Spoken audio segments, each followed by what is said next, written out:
Bella regà, benvenuti in questo nuovo video. Oggi parliamo della mia serie TV preferita, cioè Limitless, che tra l'altro è il motivo del quadro qui presente. In particolare è riferito a una specifica puntata nella quale Brian, il protagonista, vuole un quartier generale. Che cosa vuoi? Voglio un quartier generale. E dovrebbe esserci scritto sul vetro quartier generale con il punto esclamativo. Allora, questa serie TV è tratta dal film omonimo del 2011 con protagonista Bradley Cooper, che a sua volta è tratto da un romanzo che si chiama Dark Fields. Quindi brevemente sinossi del film. Allora, il protagonista del film è Eddie Morra, un giovane aspirante scrittore che per caso fortuito si imbatte in un farmaco troppo sperimentale chiamato NZT. Questo farmaco incrementa le capacità cognitive a dei livelli sovrumani. Il problema è che questo farmaco ha degli effetti collaterali notevoli. In particolare, se presa ripetutamente, questa droga causa declino cerebrale, allucinazioni, sintomi da astinenza e in alcuni casi perfino la morte. E ok, senza spoilerare troppo il film, veniamo quindi alla serie TV. La serie quindi narra di Brian Finch, il classico 28enne incasinato. Ero il classico 28enne incasinato. Che è un ragazzo che si imbatte nella droga e grazie / a causa di Eddie Morra viene iniettato di un siero che previene gli effetti collaterali. Ora potrai prendere l'NZT senza effetti collaterali. Morra però ha un suo tornaconto e vuole che Brian faccia da talpa all'interno dell'FBI Voglio che tu scopra esattamente che cosa sanno e me lo riferisca. per sapere a che punto l'FBI si trova con le indagini su questa droga. Nel contempo l'FBI usa Brian come risorsa per risolvere casi, in particolare di omicidio. Per questo l'FBI mi ha assunto. Mi chiamo Brian Finch, lei è Rebecca Harris, siamo dell'FBI. Quanto suona figo. Quindi il protagonista si ritrova da una parte una fornitura giornaliera di NZT, ma dall'altra al servizio di Eddie Morra, che usa un suo sottoposto chiamato Gerald Sands per impartire gli ordini a Brian. Mi chiamo Sands, appartieni al signor Morra ora e questo significa che appartieni a me. Quindi la serie ha un po' una doppia trama, in particolare nel singolo episodio è un giallo, con un caso di omicidio / rapimento / altro che bisogna investigare, e poi c'è una trama di fondo che invece è più vicina a un genere avventura / azione. C'è qualcosa di strano. Ci siamo fatti delle promesse a vicenda. Lo so, non ti volevo mentire. Ho parlato con Ness. Ti verrà assegnato un nuovo referente. Parliamo un po' del protagonista. Come accennato è un ragazzo di 28 anni che vive coi genitori e in cerca di un lavoro. È un ragazzo solare, simpatico, Era un po' come me, sai, divertente, figo, colorato. secondo di 3 figli, gentile e altruista, tipicamente un po' infantile. Vorrei cose più fighe e divertenti da fare. Cose fiche e divertenti. Esatto, e un quartier generale dove farle con il punto esclamativo. Ma ci deve essere scritto quartier generale sulla porta con il punto esclamativo. Chiaro, chiaro. Ma ti rendi conto che comunque lo chiami, restano sempre gli stessi 20 metri quadri di spazio? Sì, è vero. Ma se lascio che lei lo chiami ufficio, questo fa di me uno di voi. Oh santo cielo. Ah, Nes, Dalla descrizione rappresenta effettivamente il tipico ragazzo svogliato e infantile che non vuole abbandonare lo stile di vita di un teenager. Voglio che con la sua squadra facciate di tutto per trovare gli agenti. I loro nomi sono... hai sentito? Ha detto la mia squadra. L'ho sentito, è un ignorante tutto qua. Ma se necessario sa assumersi le sue responsabilità e prendere la situazione con serietà. D'altra parte, non appena viene catapultato nell'FBI, rivela anche le sue potenzialità, proprio come persona, non parlo di capacità donate dall'NZT.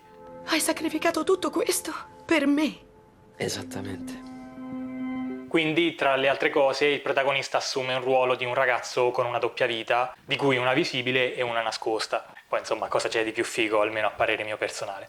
Insomma, nel complesso, Brian è un ragazzo nella media a cui piace drogarsi di marijuana, ascoltare e suonare musica, divertirsi e infrangere le regole. Un mix tra un nerd e un ultimo della classe, insomma, con i suoi vizi e i suoi difetti. Nella serie è interpretato da Jake McDorman, spero di averlo pronunciato bene. Una cosa che mi piace particolarmente e che secondo me anche differenzia Limitless da altri telefilm è la presenza di dialoghi udibili del protagonista. Addirittura quando è sotto NZT ci sono dei veri e propri dialoghi con dei doppi di se stesso. Poi a Brian si affiancano diversi altri co-protagonisti, in particolare ci sono 3 personaggi che danno delle svolte decisive alla serie. Questi personaggi sono Eddie Morra, chiaramente, Rebecca Harris e Piper Baird. Ognuno di essi ha un legame molto stretto con Brian per motivi diversi e tutti loro influenzano decisamente il corso degli eventi. Quindi partiamo dal primo, Eddie Morra. Morra riprende lo stesso ruolo che aveva nel film, se però nel film era il protagonista e tipicamente si faceva un po' il tifo per lui, in questa serie fa un po' più la parte del cattivo, o comunque assume un ruolo un po' più cinico e spietato,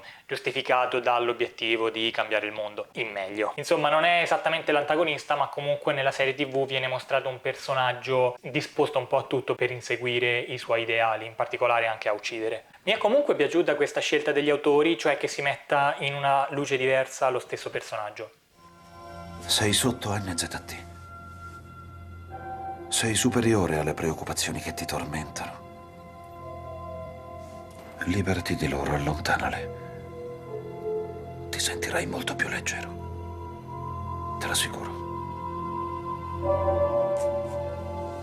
Poi, secondo co-protagonista è Rebecca Harris, cioè un agente dell'FBI che tiene molto a Brian e si fida di lui fin dal principio. Tra l'altro è proprio la persona che suggerisce di usarlo come risorsa e quindi fornisce a Brian proprio il suo lavoro. È una ragazza giovane, molto intelligente e capace, anch'ella con un forte codice morale. Lavorerà fianco a fianco con Brian nei vari casi e sia all'inizio che alla fine della serie assumerà un ruolo chiave nell'evolversi degli eventi. Durante quasi tutta la serie è la referente di Brian all'FBI, perché appunto ricordiamo che Brian collabora con l'FBI ma non è un agente. È una persona. Ed è un bravo ragazzo, possibile che io sia l'unica a pensarlo. Se può prendere l'NZT senza rischiare, può trasformarsi quando vuole nell'uomo più intelligente del mondo. Brian è una risorsa.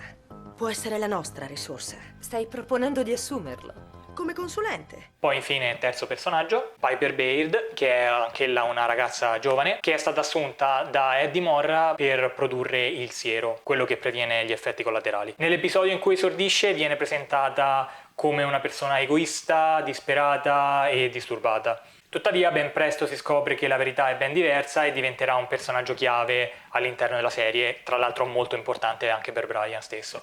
Poi, altri personaggi ricorrenti, Gerald Sands, che è un ex agente dell'MI6, che adesso è il sottoposto di Morra, con il quale Brian si interfaccerà piuttosto frequentemente. Poi abbiamo l'agente Boyle, dell'FBI, collega di Rebecca, e Nez, che è sempre dell'FBI ed è in particolare a capo del CJC di New York. Anche Boyle avrà la sua opinione. Sapevo che sarebbe successo prima o poi. Brian è inaffidabile, si mette dei maglioncini ridicoli. E Nez dirà: non mi interessa dei suoi maglioncini, trovate Brian. Oltre a loro, sempre tra i ricorrenti, troviamo la famiglia di Brian, in particolare il padre e la sorella, e i due agenti Mike e Ike, sempre dell'FBI, che ovviamente non sono i loro veri nomi, ma sono i soprannomi affibbiati da Brian e hanno il compito di proteggere e sorvegliare Brian. Loro due sono i babysitter che mi hanno affibbiato. Probabilmente hanno anche dei nomi, ma io li chiamo Mike e Ike. Oltre a loro, quasi tutti gli altri personaggi appaiono soltanto nei singoli episodi. Allora, come ho già spiegato, la serie ha una sorta di doppia trama, una di fondo, più sul genere avventura-azione, e una sul singolo episodio del genere giallo-poliziesco. Però oltre a questo mi sento di dire che c'è una forte componente comica e una anche un po' romantica, perché no? Senza fare spoiler. Oltre ovviamente a una componente di fantascienza dovuta all'NZT stesso. E questo è un altro motivo per cui mi piace molto questa serie. Cioè, tipicamente le serie sono sempre tutte molto tematiche e questa invece è molto, diciamo, variegata, flessibile nel genere, ecco. Poi ho provato a cercare i dati di budget e box office, ma purtroppo non ho trovato niente. So soltanto che purtroppo la serie è stata cancellata subito dopo la prima stagione. Sono sempre migliori ad andarsene. Tra parentesi, anche tutti i miei amici ai quali io parlo di questa serie, cioè a nessuno di loro piace.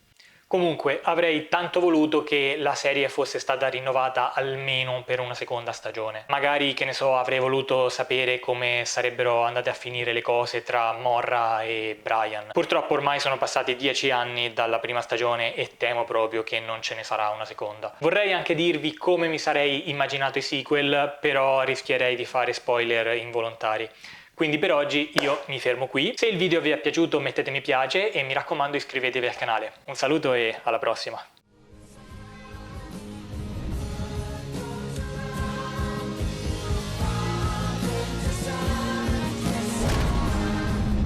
Abbiamo a che fare con un virus di sintesi, esatto, il secondo. L'unica speranza è trovare il paziente zero entro 24 ore. Andiamo! Se i rilevamenti sono esatti, questo virus potrebbe spazzare via New York. Dobbiamo trovare quella scimmia. Dal virus di New York siamo risaliti a un laboratorio delle Triadi, ma avremo bisogno dell'aiuto di Nesel per infiltrarci. Non ti sei mai arresa in vita tua. Non arrenderti adesso. Lotta! Lotta! Lotta! Brian! Basta, Brian. È andata. È finita. Maledetto Spellman Boyle! Ci vendicheremo di coloro che hanno ucciso Ness, sgominando il loro giro di prostituzione! Pronto? Voglio una promozione per questo. Congratulazioni per la tua promozione a direttore, Mike. Grazie, ragazzi. Un'ultima cosa. D'ora in poi siamo i Mantouchables. Mike, no!